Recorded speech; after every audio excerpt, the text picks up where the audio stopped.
Zohar's Kabbalat Shabbat program for April 8th, 2022.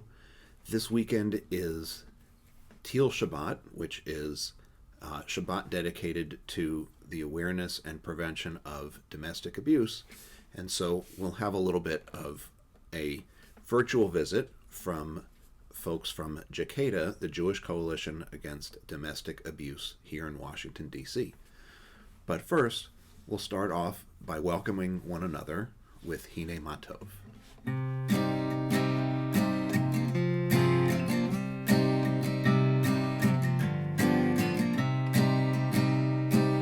Hine Matov u'manayim shevet amim gam yachad.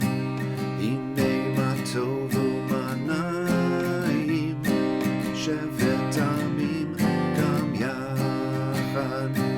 Hine Matov shevet amim gam yachad. Hine Matov shevet amim gam yachad.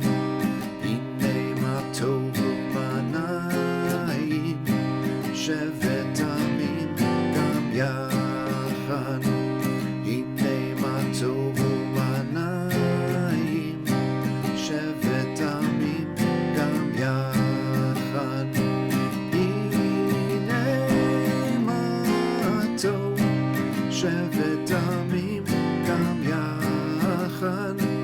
Hine Matov shevet amim gam yachad.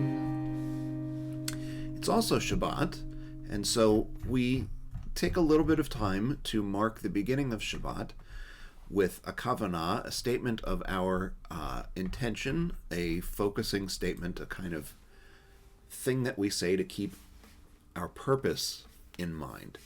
And our kavanah for Shabbat this week says, I honor the gift of stillness and rest, a day devoted to peace. Peace within. On this day I have everything I need. Peace with those around me. On this day I seek no quarrel or strife. Peace of earth and sky, green trees and quiet water. I give thanks I am present in this world. I celebrate existence, the breath within me, the beating of my heart, the love that blesses my life, adapted from the Reform movement's Mishkan Halev. And we sing another song very briefly, just to kind of mark that it's Shabbat and greet one another for Shabbat. Bim Bam Shabbat Shalom.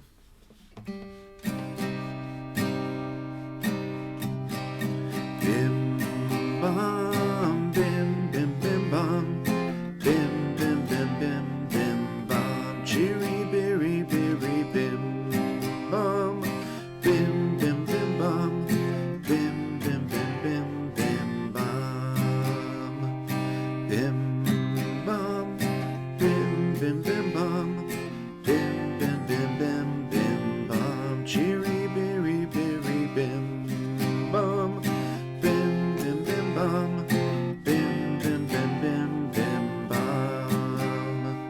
Shabbat Shalom, Shabbat Shalom. You can clap.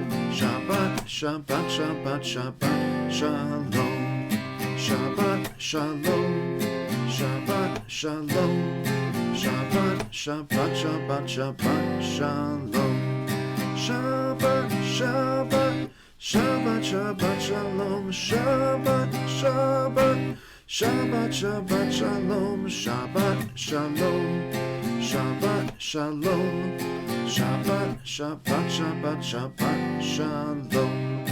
Bim Bam Bim Bim Bim Bam Bim Bim Bim Bim Bim Bam Chiri Biri Biri Bim Bam Bim Bim Bim Bam Bim Bim Bim Bim Bim Bam. So we read that kavanah, that statement of intention, and it's worth stopping to talk about why we do that. So every week, the pattern for a lot of us is, oh, it's Friday night, The work week is over. We're in a rush. Let's do this. Let's do that. Let's do the other thing. We very quickly light the candles. And sometimes, even for humanistic Jews, who a lot of what we do, we really choose to do, even for us, that pattern can become a pattern, a set pattern, and one we don't give a lot of attention to. So having a kavanah, a statement like the one that we read before we sang Bim Bam Shabbat Shalom, is helpful, just in terms of helping us focus and remember why we're doing a thing. Because the truth is that while the idea behind Shabbat is that it interrupts a regular pattern, the reality is it also becomes part of the regular pattern. And so it's worth spending time to talk about and to focus on why we're doing what we're doing. And that's almost always true in almost everything, but it's helpful when something like this becomes our life pattern. So if you have Shabbat candles ready to go, we're going to go ahead and I'll recite the blessings, the brachot, for candles, wine, and challah. If you don't have them ready, go ahead and pause me. It's YouTube. And you can go and get your candles and your wine and your challah, or any of the things that you have for Shabbat, and I will stay here like this while you pause the video. And now we're back. So let's go ahead and recite our blessing for candles. Nivarech et haor ba'olam, nivarech et haor ba'adam, nivarech et haor shel Shabbat. Let us bless the light in the world. Let us bless the light in humanity. Let us bless the light of Shabbat. And if you have wine, or something like it, grape juice, nivarech et yotzrei pri hagafen. Let us bless those who create the fruit of the vine. And finally, our blessing for bread or challah. Most traditionally, this is bread or challah, but maybe you're using croutons. Maybe you're using something like that. Nivarech et hamotziim lechem min haaretz. Let us bless those who bring forth bread from the earth. And there's a number of different kind of traditional Kabbalat Shabbat songs that we do as a congregation. And so we'll do two of the more traditionally aligned ones today. So our first one will be Shalom Aleichem, which in its original composition is about the Kabbalistic idea, the Jewish mystical idea, that every house that marks Shabbat is visited by ministering angels during Shabbat, and they leave at the end of Shabbat. And so the traditional pattern of the song is that the angels are welcomed and the angels are then sent on their way at the end of the song. We instead use lyrics that welcome people who seek peace.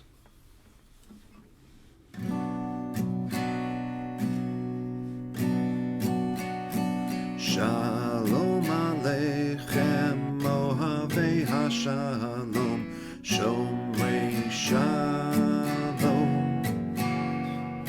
Shalom Aleichem, Rodfei HaShalom, Shalom Aleichem. Shalom Aleichem, Mohavei HaShalom, Shomrei Shalom. Shalom Aleichem, Rodfei HaShalom, Shalom Aleichem. Boachem l'shalom, Ohavei HaShalom, Tzedchem l'shalom. Miyom zeh leyamim habayim, Shalom Aleichem. Boachem l'shalom, Ohavei HaShalom, Tzedchem l'shalom. Miyom zeh leyamim habayim, Shalom Aleichem.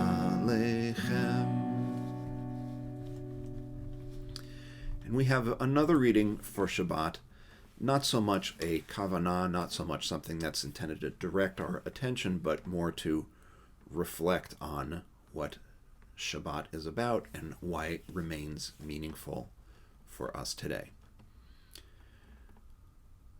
Our ancestors hallowed the Shabbat day. In dark times it was a refuge for them, and in times of prosperity it gave them rest and joy, and they bequeathed it to us. We give thanks, therefore, that we can rest and take refuge and connect with one another. May the light we bring warm us with companionship, adapted from On the Doorpost of Your House. And the other traditional Shabbat song, the traditional Kabbalat Shabbat song that we often use, is Lecha Dodi. So, again, as humanistic Jews, we don't use the 9 traditional verses of Lecha Dodi, all of which are about greeting as though a person, Shabbat, as the Sabbath queen, and reflecting on various aspects, if you know what you're reading, various aspects of Jewish mystical thought. We instead just celebrate greeting Shabbat because Shabbat is a time that we use to find peace and solace.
And the words for that, adapted from the traditional text by Rabbi Jeffrey Falick, say, "Come, let us go greet the bride to welcome Shabbat.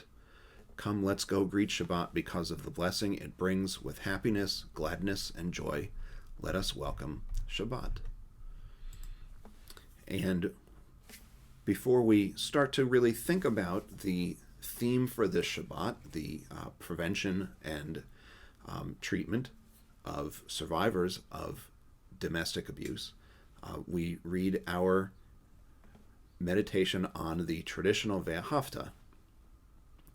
Therefore we strive to lead loving, compassionate lives with our hearts, with our wisdom, and with our actions.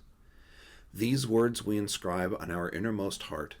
We aspire to practice them day and night, teaching them diligently to our children through our words and especially through our deeds, so that the next generations learn to revere and celebrate life. When we meet synchronously, right, via Zoom or in person, I sometimes talk about the weekly Torah portion, and this week's Torah portion is another one of those. I've been saying this for a few weeks now. This week's Torah portion is another one of those that if you are a Bar Mitzvah kid, or a Bar Mitzvah adult maybe, and you find yourself reading the Torah as part of your celebration, as part of your ceremony, and you read the regularly scheduled one for this week, this isn't necessarily the funnest one to have. We are now kind of into the depths of the book of Leviticus and the traditional reading cycle, and so we're in Parshat Metzorah, which is all about what gets translated as leprosy, but is really a number of different skin conditions. But more than that, there are non-living items that the Torah understands as being able to contract mitzora. And mitzora in all its forms, with white scaly and all kinds of other versions. We're not going to go into the biology of it. But mitzora in all of its forms is understood to disqualify people from being able to participate in the traditional sacrifices that occurred at the temple, or in the case of how the Torah relates it, in the tabernacle, in the period of wandering in the wilderness that the Torah describes. So mitzora affects your ability to participate in the communal religious practices of the Israelites, or if you're living in the time of the temple, the communal practices of eventually Jews. So those are the stakes of mitzora, of coming down with mitzora. And if your clothing has mitzora, you have to dispose of your clothing in a particular way, or try to get it clean in a particular way. And the same thing is true even of buildings. So the Torah kind of understands that houses can get mitzora too, that some white scaly stuff can grow on the stones of a house, and has steps to follow to try to get it clean, and if it doesn't come clean, what you do with the stones, because mitzora is one of a number of different kinds of impurities that in the Torah's system of purity laws, and later in the rabbinic system of purity laws, are sometimes viewed as being contagious. And we want to contain contagion because containing a spiritual contagion like this, if you fail to do it, more and more people can't participate in the traditional practices at the temple. So this purity system is religiously important in Israelite and Jewish history. Now, that said, if you are a Bar Mitzvah kid, this is not the portion you want to read, because you're going to talk about strange details of cleaning and checking for spots of leprosy or whatever else, and maybe it's not the thing you want to do for your ceremony and not the talk you want to give. But this is the Torah portion for this week, when we're talking about the prevention of domestic assault, and when we're talking about what happens to survivors of domestic assault. And the key kind of connection between Parshat Mitzorah, this thing about contagion, and the survivors of domestic assault and the victims of domestic assault and domestic abuse of all kinds, right, financial, emotional, is it's isolating. That these rules to keep contagion limited are isolating, and the effects of being a victim of domestic abuse are also isolation and alienation and all these other ways of becoming separate, and becoming separate not because one deserves it, but because this is what happens to people who are victims of abuse that has emotional dimensions.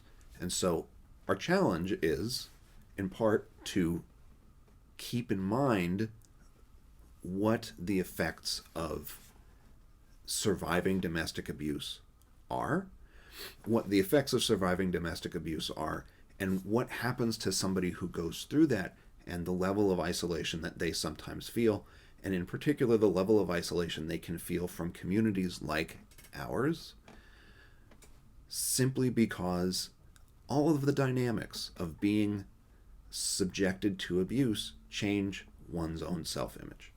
And the level of compassion and care we need to have is often one that, as a community, we may find challenging. And so our challenge is to then be able to figure out how to make sure we are caring for people who've been subjected to domestic abuse, and that we are looking out in the best way possible for people who might be suffering from domestic abuse. With that, I'm going to turn this over very briefly to the staff of JCADA, the Jewish Coalition Against Domestic Abuse, here in the Washington, D.C. area. Shabbat Shalom. My name is Amanda Katz, and I'm the Executive Director of JCADA, the Jewish Coalition Against Domestic Abuse. I'm here today with my colleague Tova Zim, who is our Director of Victim Advocacy. April is Sexual Assault Awareness Month, and teal is the color representing sexual assault awareness. While JCADA's work focuses on intimate partner violence, sexual assault is often one of the many forms of violence that abusers use to control their victims. Clergy around the region are all speaking this month in our synagogues, minyanim and hillels, to raise awareness about this very important and challenging topic to discuss. Teal Shabbat is an opportunity for all of us to let folks in our community know that JCADA is here to help, and that our synagogues and Jewish communal institutions are safe spaces. By taking a moment out of your Shabbat to shine a light on this dark topic, we can really help make a difference.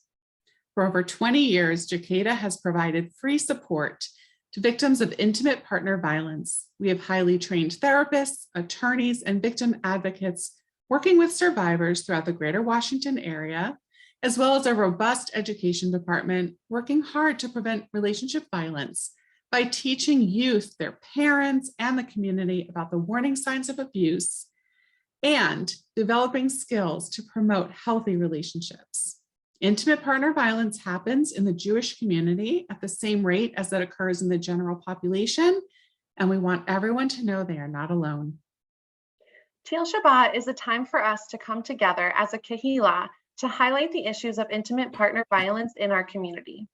Teal Shabbat gives us the opportunity to utilize the sanctity of Shabbat to shed light on an issue that is all around us, yet often overlooked. According to the CDC, more than 1 in 3 women and more than 1 in 4 men in the United States have experienced rape, physical violence, and/or stalking by an intimate partner in their lifetime. This is a time to let our congregants know in our synagogues, minyanim, and hillels that they are safe spaces to seek support. Having clergy and leadership who identify themselves as allies for survivors and who are empowered to help victims find resources, such as JCADA, is key to our community members being able to count on all of us. It takes each of us living into the Jewish value of gemilut chasadim, loving kindness, to create and nurture these safe spaces. As we daven this Shabbat and we say the Mishaberach, let us pray for the healing of those experiencing intimate partner violence. JCADA is here for every synagogue, minyan, hillel, every member, student, and every victim of intimate partner violence in our greater community. We are honored and grateful for the opportunity to bring everyone together for this Teal Shabbat. From all of us at JCADA, we wish you a Shabbat Shalom. Many thanks to Amanda and her staff for preparing that message for us. We need to take a moment to think about members of our community, to think about the broader world around us. We've talked about Shabbat, and we've talked about domestic abuse, but we still also spend time thinking about members of our community who are sick, members of our community who've experienced loss, members of our community who have simchas, which sometimes we don't always acknowledge in the best way, but we can. And then people in our broader world who are suffering and who we need to find ways sometimes to help. And so we spend a little bit of time today just thinking about that and thinking about those people and bringing them to mind. In this time of war, we are always, of course, thinking about the victims in Ukraine, innocent people trying to live their daily lives in the midst of ongoing warfare, an ongoing invasion of their country. So I'll recite this humanistic Kaddish, and you might want to, if you are inclined to read a traditional mourner's Kaddish, you may want to go find the text of that, or you may want to just listen along as I speak, or you may want to think about something else. Nit gadal v'nit kadash beruach ha'adam. Let us enhance and exalt ourselves in the spirit of humanity. let us acclaim the preciousness of life. Let us show gratitude for life by approaching it with reverence. Let us embrace the whole world, even as we wrestle with its parts. Let us each in our own way take up our share in serving the world and seeking truth. May our commitment to life help us to strengthen healing of spirit and peace of mind. May healing and peace permeate and comfort all of Israel and all those who dwell on earth. And let us say, Ken Yehi, may it be so. And as we often do, we'll conclude our Kaddish with Na'aseh Shalom. Na'aseh Shalom Ba'olam, Na'aseh Shalom Aleinu Ve'al Kol Ha'olam Ve'imru Shalom. Na'aseh Shalom Ba'olam, Na'aseh Shalom Aleinu Ve'al Kol Ha'olam Ve'imru Shalom. Na'aseh Shalom, Na'aseh Shalom, Shalom Aleinu Ve'al Kol Ha'olam. Na'aseh Shalom, Na'aseh Shalom, Shalom Aleinu Ve'al Kol Ha'olam. Na'aseh Shalom, Na'aseh Shalom, Shalom Aleinu Ve'al Kol Ha'olam. Na'aseh Shalom, Na'aseh Shalom, Shalom Aleinu Ve'al Kol Ha'olam. Na'aseh Shalom, Na'aseh Shalom, Shalom Aleinu Ve'al Kol Ha'olam. When we're in person, I always sort of make the joke that, well, we've had a mourner's Kaddish, and so we obviously have to have announcements, because that's the pattern in so many congregations. So we do have a few announcements. April 16th, coming up, is Mahar's Passover Seder of sorts. So we're doing it outside during the day in order to be able to increase the number of people who feel safe coming. And it will be more like a relatively brief Passover-oriented service followed by a potluck meal. Head to mahar.org or head over to Mahar's Facebook page to find out more information. Or if you receive our regular emails, check your email. There's information in there about that, including links to Sign Up Genius, to be able to tell us how many people are coming. Space is a little bit limited. How many people are coming, and if you're going to bring something, what you think you're going to bring.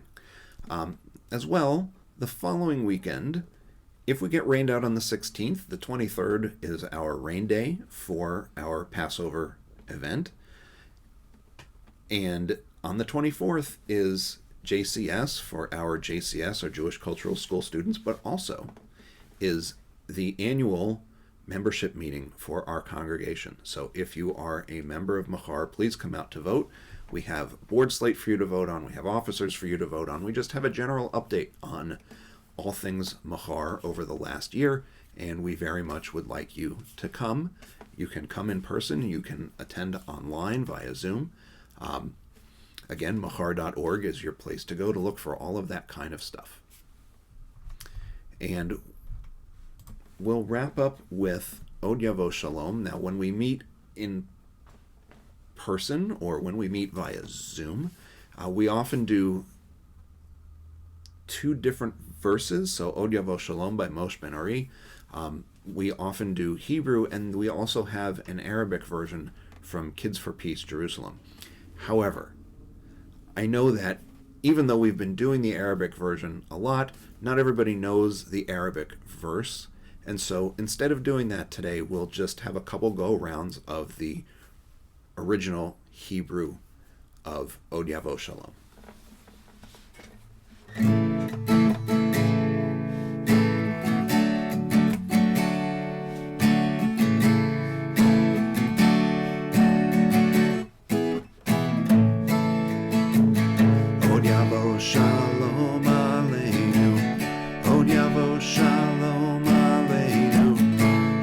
yavo shalom aleinu ve'al kulam. Od yavo shalom aleinu. Od yavo shalom aleinu. Od yavo shalom aleinu ve'al kulam. Salam aleinu ve'al kol ha'olam. Salam, salam, salam aleinu ve'al kol ha'olam. Salam, salam. Od yavo shalom aleinu. Od yavo shalom aleinu. Od yavo shalom aleinu ve'al kulam. Od yavo shalom aleinu. Od yavo shalom aleinu. Od yavo shalom aleinu ve'al kulam. Salam aleinu ve'al kol ha'olam. Salam, salam, salam aleinu ve'al kol ha'olam. Salam, salam. Od yavo shalom aleinu.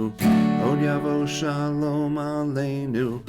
Od yavo shalom aleinu ve'al kulam. Thank you for joining me for our asynchronous Kabbalat Shabbat for April 8th, 2022, marking Teal Shabbat for the prevention and treatment of domestic abuse and its survivors. Shabbat Shalom.